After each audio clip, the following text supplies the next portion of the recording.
before we start, we would like to remind everyone that this webinar is for awareness and educational purposes only.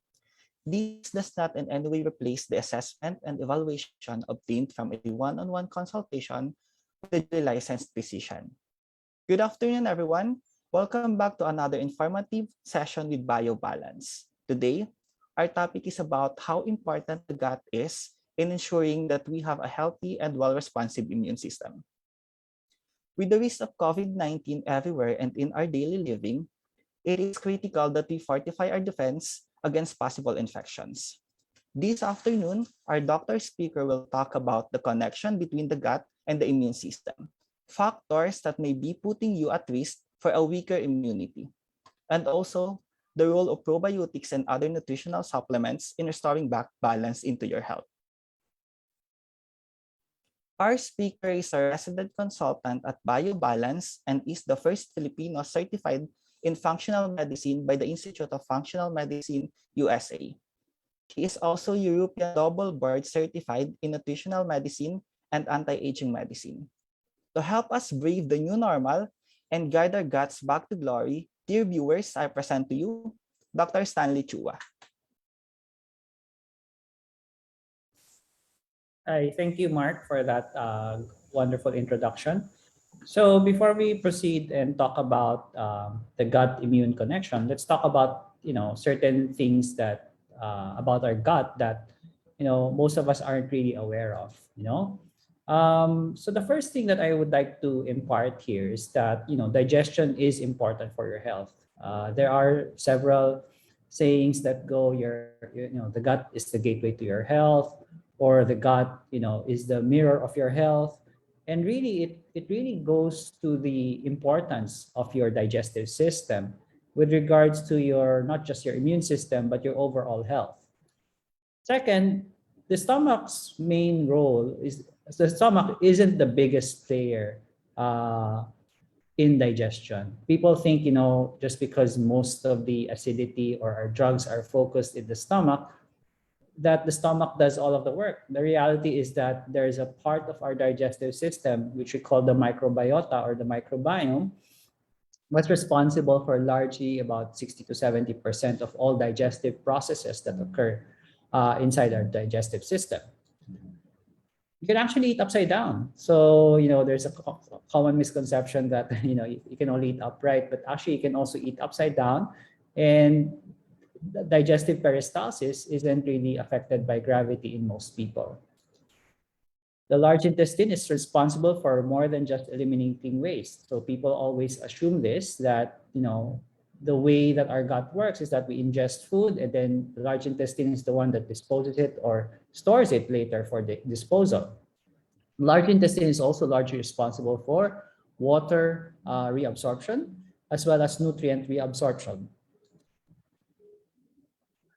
The fifth fact is that our stomach actually must protect itself from acidity. There are mechanisms built into the digestive system that actually protect it from burning through or creating an ulcer. Now, when those defenses are down, that's when you develop things like ulcers, hyperacidity, or gastritis. And so it's really important to take care of the gut, because if the stomach is swollen or inflamed, it renders its function quite inefficient. The small intestine has a surprisingly large surface area. So, the small intestine is between the stomach and the large intestine. And the small intestine, if you put it, if you stretch it out, it would actually cover the size of 2 tennis courts, average tennis courts. And so you can see how important the small intestine really is, because that surface area is actually very important also in how you digest and how your immune system functions later on. So if there's problems with the small intestines, whether it's the small or the large intestine, we often find that there are concomitant health issues that happen as well. You feed your gut microbiota, or you feed your healthy gut. So everything you eat either feeds you or kills you. That's the basic tenet that I follow. So everything we eat, whether it's chips or beef or pork or chicken, or it's the next fast food meal, it either feeds us or kills us. And it's our responsibility to actually make sure that the gut bacteria that reside in us is healthy. Lastly, when we think of fiber, oftentimes we think, okay, fiber is for constipated people. And so fiber therefore is just for, to make you move your bowels. But the reality is that fiber is also quite important in the process of digestion, because fiber not only allows you to eliminate waste, but it also allows you to feed your microbiome as well. And that's why having fiber-rich diets is also very key. Now let's talk about the immune system.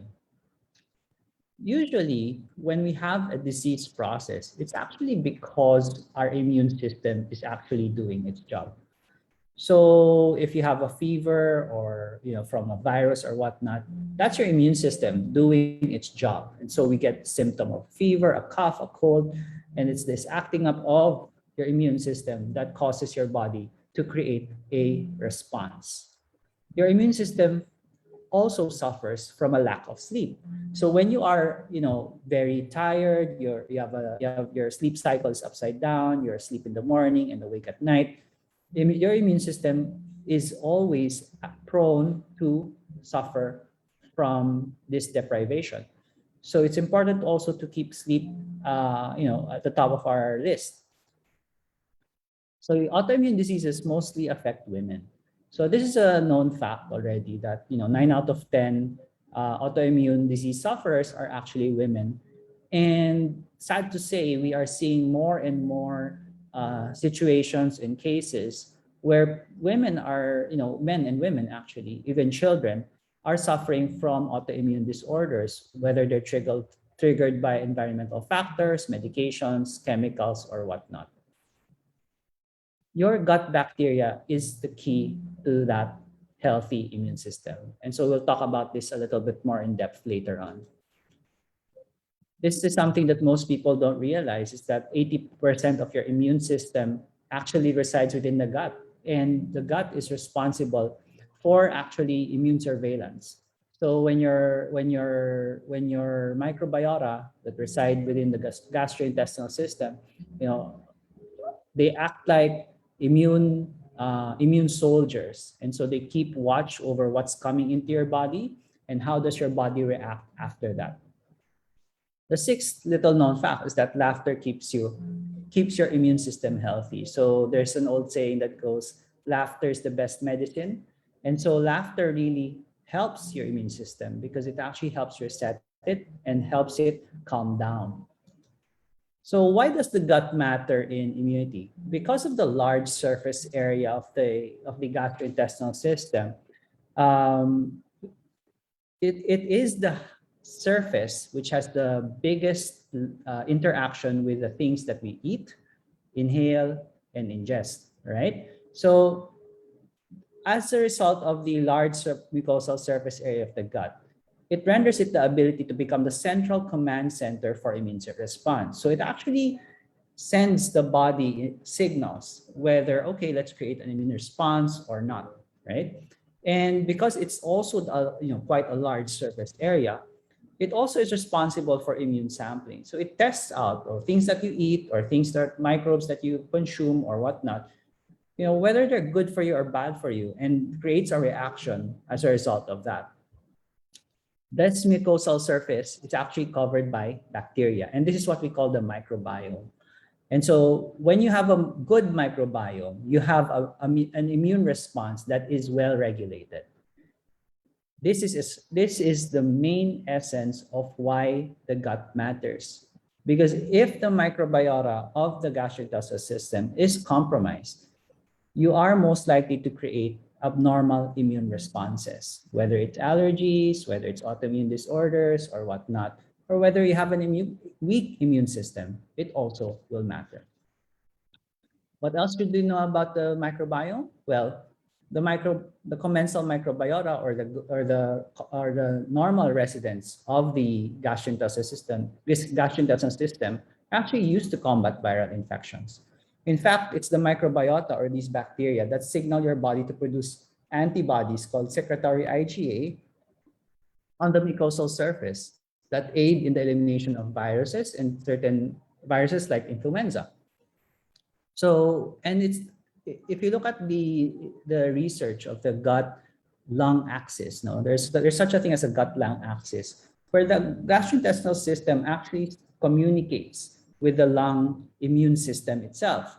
And so, when you have lung tissue that is exposed to, let's say, a virus, it's actually the gut that also creates a tremendous response to react to the immune stimuli produced in the lungs. And so this is really a key factor when we're talking about immunity, especially in this time of the pandemic. So when you have a proper gut function, gut microbiota, you're actually improving not just digestion, but you're also improving your immune system. So can your immunity be too strong? The answer is of course yes. So there are conditions called autoimmune disorders, which usually present as complex symptoms initiated by a dysregulated immune response. Things like multiple sclerosis, type 1 diabetes, celiac disease, Addison's, Guillain-Barré, myasthenia gravis, inflammatory bowel diseases like Crohn's and ulcerative colitis. Rheumatoid arthritis is also one of those things.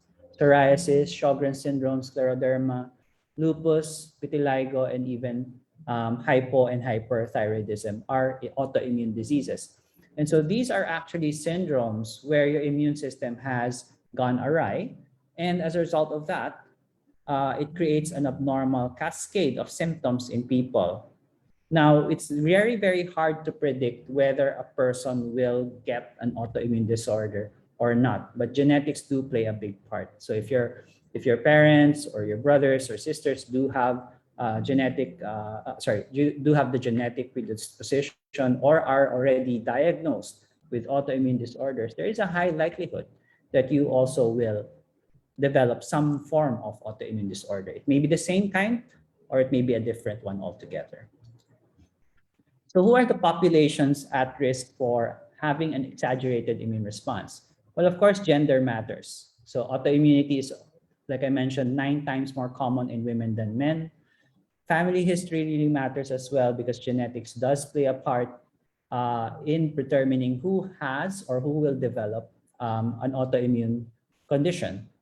Those who are exposed to high amounts of toxins, for example, those working in the mines, those working in chemical plants, high fumes and whatnot, they do tend to have more autoimmune disorders. And lastly is those living or working under chronic heavy physical, emotional, and mental stress. And this is actually a big factor as to why we're seeing a lot more people suffering from autoimmune disorders is because a lot of us are carrying a tremendous burden for ourselves, for our family, for our friends, and for our community, whether it's personal or something of a more social civic circumstance. So really stress in the current day and age and the current time that we are in is really high. Anxiety is high, mental health issues are becoming more and more common, especially at this time. So it's really important for us to take care of ourselves during this time. So can your immunity be too weak? That's the opposite. Well, definitely yes. And very commonly, this is due to our very, very sedentary lifestyles. So with the rapid urbanization of our communities, and we're doing more 9-to-5 desk jobs, there's really a lot of people are not really able to exercise. And exercise is one of those great things that really give us a good immune system boost or an immune system rebalancing. The next thing is that, because of, again, the rapid urbanization that we are experiencing, and most of us, don't really go to the provinces or don't experience farming or go to camping and whatnot, our exposure to nature is also quite limited. And so, when we are not exposed to nature, when we're not exposed to dirt and all of these things, our immune system does not know what's out there.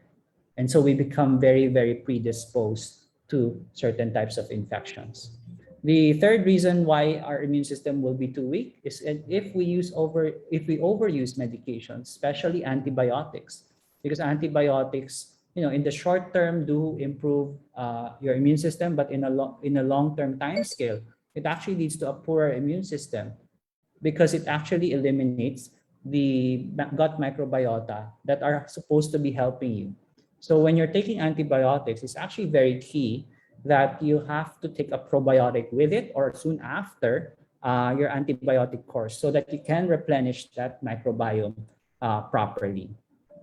So some warning signs that you have a weak immune system are usually that they have digestive issues, they have frequent, there's some people that never have a cough and cold, but then there's some people that every 3 months or so they get sick.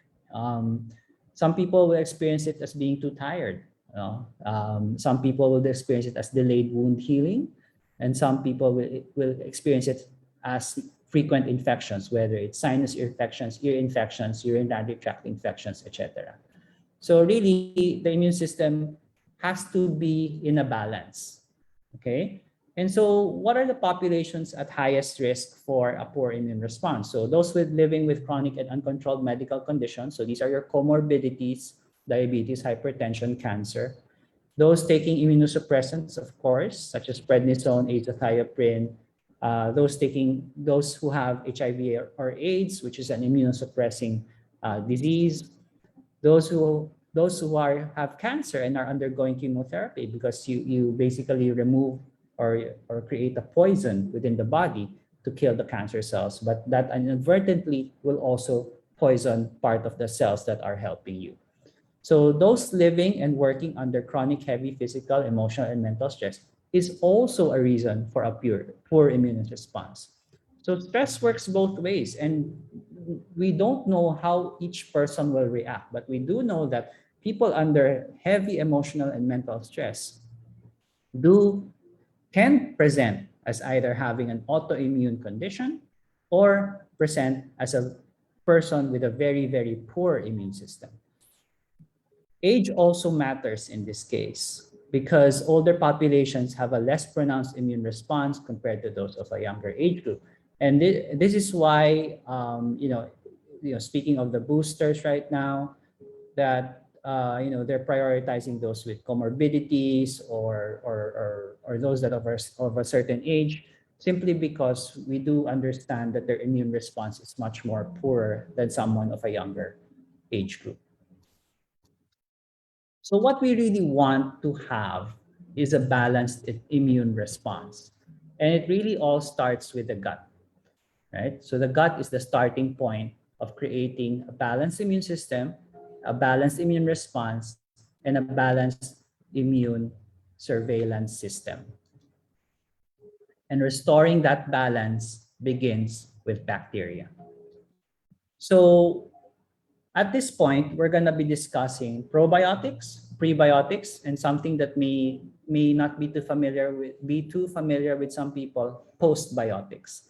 So probiotics are actually quite a good starting point. Why is that? Because probiotics are actually the bacteria that have been found to be beneficial in the human body. So these are different strains like lactobacilli, bifidobacterium, acidophilus, etc., that have been studied really well.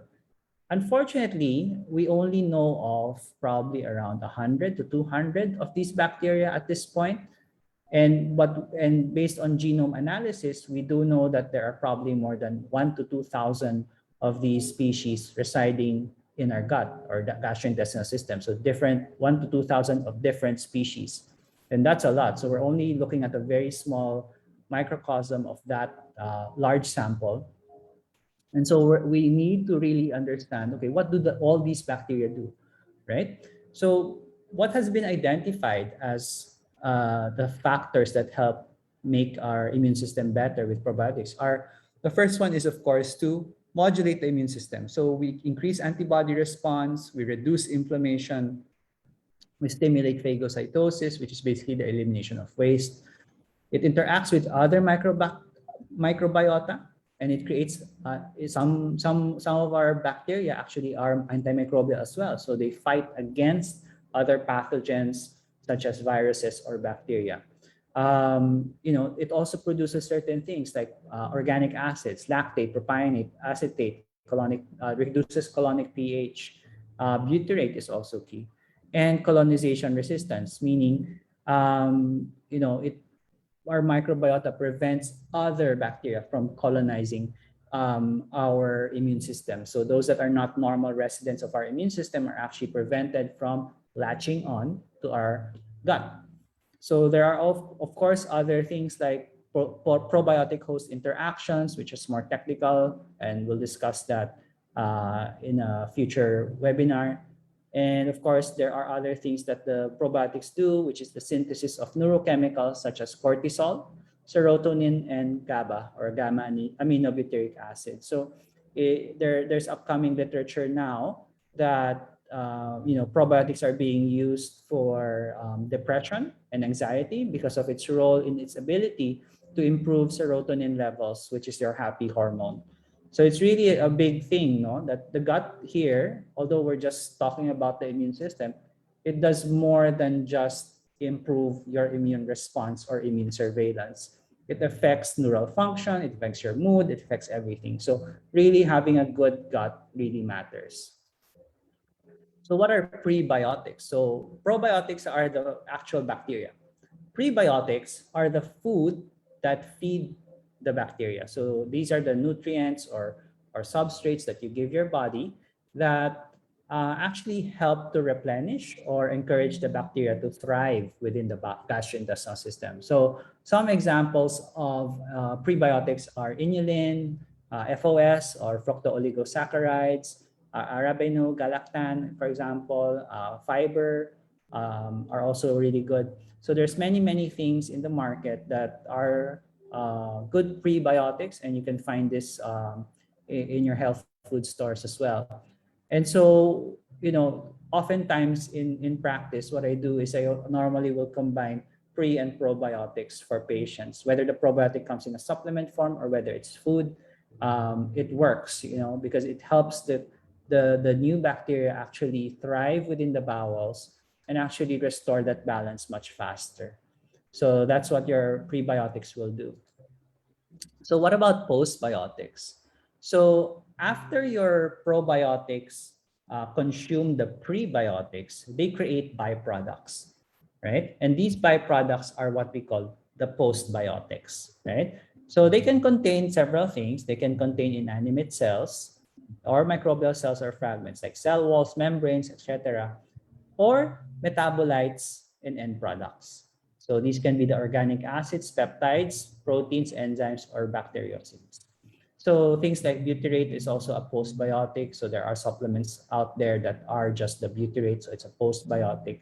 And basically the postbiotics role here is it's actually for the functional use of the gastrointestinal system, whether it's for motility or for enzymatic breakdown of digested products.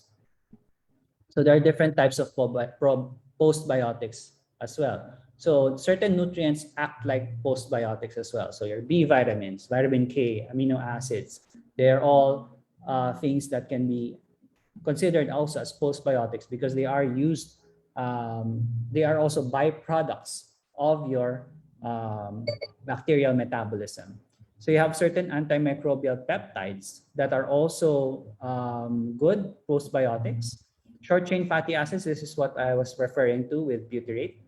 You have carbohydrate active enzymes, which help postbiotics, which help probiotics digest fibers to produce other postbiotics, and hydrogen peroxide or your agua oxinada. So, but don't ingest any agua oxinada. Your body will just make hydrogen peroxide on its own. And this one can suppress the growth of candida and other yeast. So what's the role of other nutritional supplements? We do know that vitamin D is crucial to a properly functioning immune system. And a target of 60 to 8 nanograms per ml is usually the target for majority of people. So if you look at the studies on COVID and in the pandemic, it does show that the best outcomes happen in those with higher levels of vitamin D, usually falling within this range of 60 to 80 nanogram per ml. So it's really key, and I target this for all of my patients now, that I hit the 60 to 80. Most labs will say 30 is their cutoff, that we are less than 30 and you are deficient. and more than 30 and you are adequate. But the reality is to have an optimal level of vitamin D that is able to create an adequate immune response and a balanced immune response, 60 to 80 should be the target. So vitamin D and or sunlight, also has immune stimulating effects that increase immune surveillance. So our body is able to watch out more and see what's out there and guard us against that when we are exposed to the sun. So it's really key that we are able to expose ourselves to the outside environment, especially to the sun. Lastly, vitamin C, and zinc are important, but not in the quantities most people think. So most people think vitamin C, you have to take 2 grams, 3 grams, 5 grams, 10 grams, just so that you have a proper immune response. The reality is that most likely you'll just be forming more kidney stones rather than helping your immune response. Because most people are not actually vitamin C deficient. Lots of people get vitamin C from fruits or from vegetables or from even or from drinks, even like sports drinks. They have some vitamin C in them. So most people are actually not deficient in vitamin C. And so overdosing on vitamin C does not really guarantee or give you that protective ability that vitamin D can. The other thing about vitamin C is that it's only quite useful to really do heavy or high dosing of vitamin C during periods of stress or periods of illness. So for example, if you catch the flu, you can increase your dosage. You can increase your dosage of vitamin C. You can increase your intake of vitamin C up to about 2 to 3 grams safely, and that would be very key, right? Next would be zinc. So people think, yeah, high zinc, 60, 70, 80, 90, 100 milligrams even. There is a certain level of toxicity with zinc. And usually I would say the cutoff would be around 70 milligrams. Beyond 70, you risk losing your ability to taste, or you start to have a metallic taste in your mouth in some people. So I really keep my vitamins, my zinc levels or zinc supplementation quite low for my patients. So this is really what it boils down to in terms of nutritional support.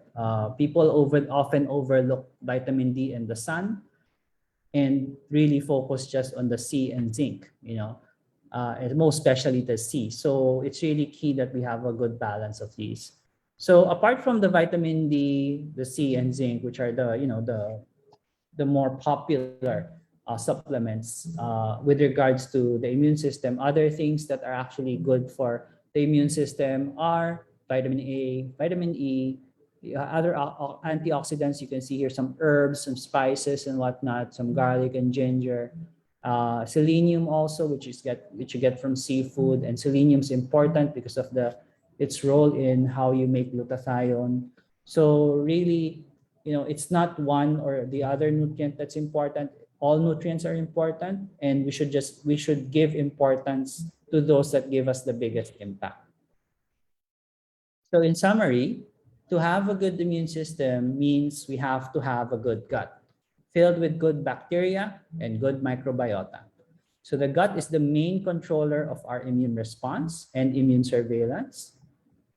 And the primary mode by which we can really take care of the gut, especially if you have a very bad diet, is the use of probiotics, prebiotics, postbiotics, all of them together or apart, depends on your physician or your integrative practitioner who's taking care of you.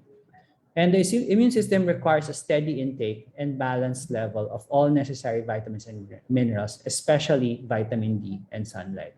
So it's really key because in this day and age of sedentary lives, in this day and age of lockdowns and whatnot, it's really key that we're able to see the sun and really get our bodies out, exposed to nature as much as we can.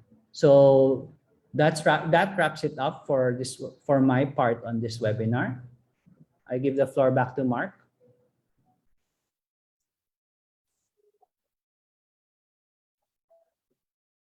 Thank you, Doc Stad, for sharing with us practical tips that can help us boost our immune system. This reminds us of the saying that the way to a man's heart is through his stomach. Now, we know that the key to a stronger immunity is through the gut, and it begins by restoring a healthy level of good bacteria.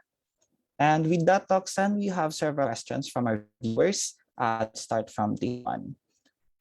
How can the gut be healed if it's already leaky and it's already been diagnosed with dysbiosis in addition with subclinical autoimmune disease? Okay, so to address the autoimmune disorder, you need to fix the leakiness of the gut, right? So how do you fix the leaky gut? So there are several things that you need to do. So one, you need to identify the triggers, why the leaky gut occurred in the first place. If it's stress, handle the stress. If it's a food allergen or food intolerance issue, then deal with that. If it's exposure to the environment or chemicals or whatnot, then possibly some type of detoxification needs to be part of the plan. So it really depends on that first part. What is the trigger? Because that is the part that you need to take out from the life or that the environment of that person. The second part there is once you've identified the trigger for the leaky gut, you need to fix the gut, the leakiness itself. And so for that, we use several things. We can actually use several things. Probiotics being the first and most important. Other things that I normally will prescribe my patients would be either glutamine, butyrate, butyric acid, certain types of prebiotics I can prescribe as well for some of my patients. Omega-3 fatty acids are also key, and oftentimes the nutrients such as magnesium or zinc, they're usually more secondary to my practice. I normally will focus on these things that improve gut function more rapidly in my experience. Thank you for that, Doxan. Here's our second question, po. What is the safe age to start the intake of probiotics and the nutrients that support the immune system? So as early as, so the youngest patient I've started on probiotic is around 6 months. So, and the reason I started that patient of mine on probiotics was because of atopic dermatitis. So we were able to identify that in this individual, in this young infant, that during the course of the pregnancy, it was quite complicated. High diabetes, so there was gestational diabetes. There was lots of infections, so chronic UTIs and whatnot. So it really and so it was really a telling history that the gut was completely compromised when the child was already born, no? And so a lot of the natural microbiota that would have been there if the mom had a healthier pregnancy is not there. And so we needed to find a way to replenish his microbiota in order to improve that. So that's probably as early as I would go, 6 months. Of course, when we start in a younger age group, we usually titrate the dose. We don't give them billions and billions of CFUs of probiotics. Rather, we adjust the dosage based on tolerance. So maybe we'll start, normally what I'll use is a liquid type of a probiotic. We start with just maybe a drop, 2 drops a day, and see how the baby reacts to that. And usually 1 to 2 drops per day is usually harmless for most infants. What was the second part of that question?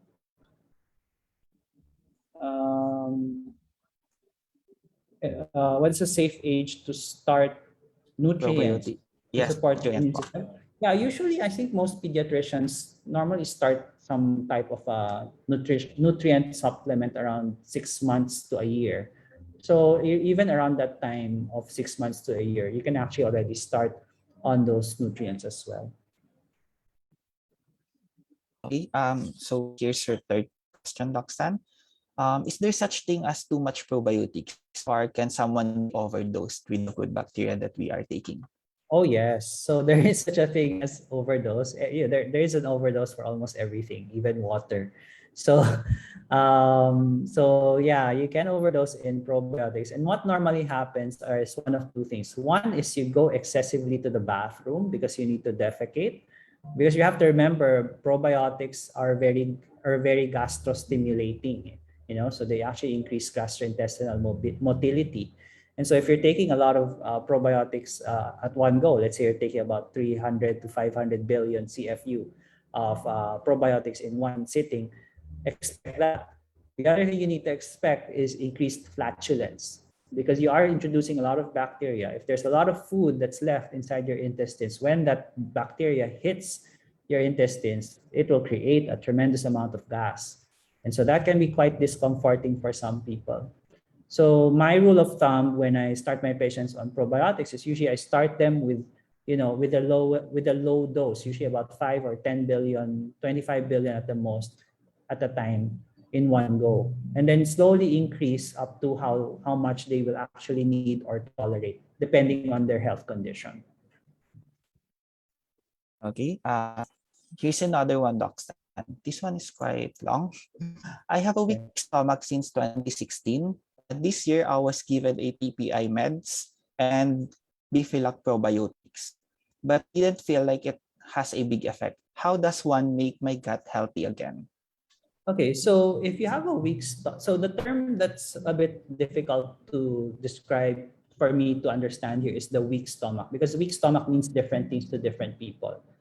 Does the weak stomach mean that you just, when you eat stuff, it doesn't sit well, that you have some discomfort? Or is it like, you just can't eat, you have no appetite? That also means weak stomach for some people. So that's a bit of the hard part for me to understand with regards to that question.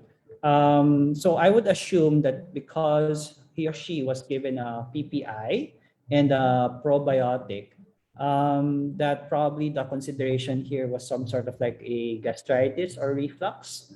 And if that's the case, there's several things that, of course, we need to look for.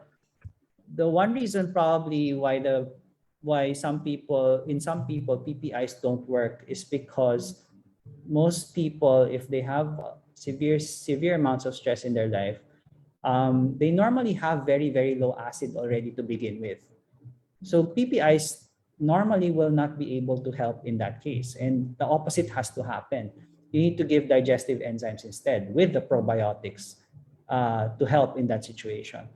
But I think to answer this question better, I think it will be more helpful if we understand the background of how it happened back in 2016 rather than me guessing right now. Comes the last question, Dr. Stan. Does radiotherapy and brachytherapy affects our gut or our microbiota? When would be the good time to resume the probiotics if someone is undergoing those therapies? Okay, so with regards to radiation therapy and brachytherapy, so it depends on the area of radiation and where the area of the brachytherapy is being applied to. Because if the brachytherapy or the radiotherapy is, for example, focused on the digestive system, like the pancreas, for example, definitely that will create a tremendous havoc on the microbiota. And so what I would suggest here is, when can you start on a probiotic? So normally I would go in between session. I would ask my patients to take their probiotics, but low dose, because it's a little bit harder, or it's a little bit futile to give them high doses, given that there's going to be radiation exposure, which does kill off most of the bacteria. What you want to do is tide the time between each session of radiotherapy, and so you're able to sort of give that person a chance to absorb nutrients and absorb this and that. So that's what the probiotics will be there for. And then after they're done with their brachytherapy or their radiotherapy, that's the time you will give them the full course.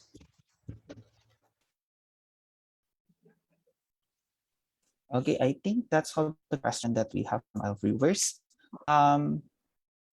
For the meantime, if there are any other questions, our team will be the one to answer that through Facebook, to our Facebook page, or to our Instagram Messenger. I'd like to thank everyone for joining our session today. Doc-san, again, thank you for your time. And Thank it is you. indeed a very timely and relevant talk amidst the need to strengthen our immune system. Also, we have a special treat to our viewers. We are giving an exclusive 10% discount for online probiotics and supplements shopping. Just visit our website at www.biobalanceinstitute.com and use promo code GUTS to Glory, that's all in capital letter, and to enjoy your special discount. And for those who want to schedule a one-on-one consultation with Dr. Sad or any of our medical experts, drop us a line to our Facebook or Instagram page, or you may also contact our hotline number at 0917-866-2689. Again, that's 0917-866-2689. And as always, thank you everyone for tuning in, and we look forward to seeing you in our next webinar. If you have any particular health topic in mind, drop us a note on our Facebook and Instagram. Again, thank you and bye everyone.